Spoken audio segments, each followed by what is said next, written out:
વરાછાના ભાજપના ધારાસભ્યને વધુ એક લેટર બોમ્બ ફૂટ્યો છે। જનતાને ખાડાના ત્રાસથી મુક્ત કરાવવા તેમણે પત્ર લખ્યો।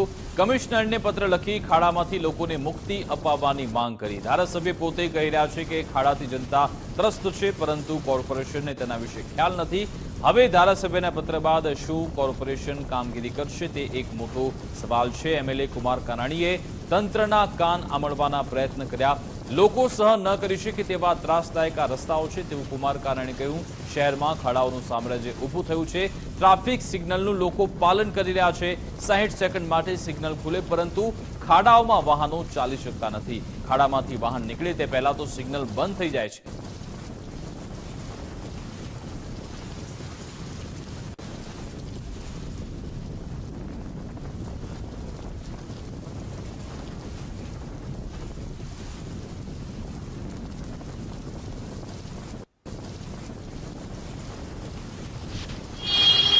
ફરી એક વખત પત્ર લખી અને સુરત મહાનગરપાલિકા તંત્રના કાન આમળવાનો પ્રયાસ કર્યો છે।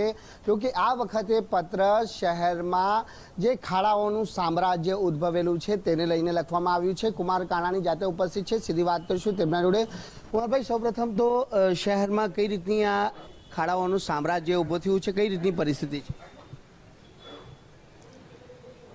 આપણે સૌ સુરતના નાગરિકો જે ખાડાઓના ત્રાસથી પરેશાન છે। આપણે સૌ જાણીએ છીએ કે ચોમાસા દરમિયાન વરસાદના કારણે ખાડાઓ પડે છે, રસ્તાઓનું ધોવાણ થાય છે।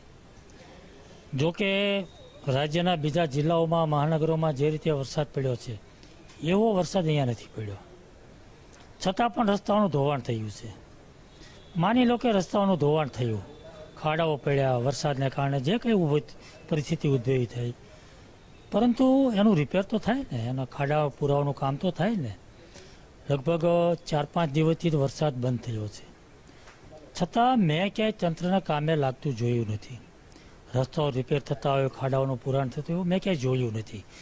મને એવું લાગ્યું કે તંત્ર નિંદ્રાધીન છે, ઊંઘમાં છે, કોમામાં પડ્યું છે। એટલે તંત્રને જગાડવા માટે, નિંદ્રામાંથી બહાર કાઢવા માટે, કોમામાંથી બહાર કાઢવા માટે મેં મ્યુનિસિપલ કમિશનરને પત્ર લખ્યો છે।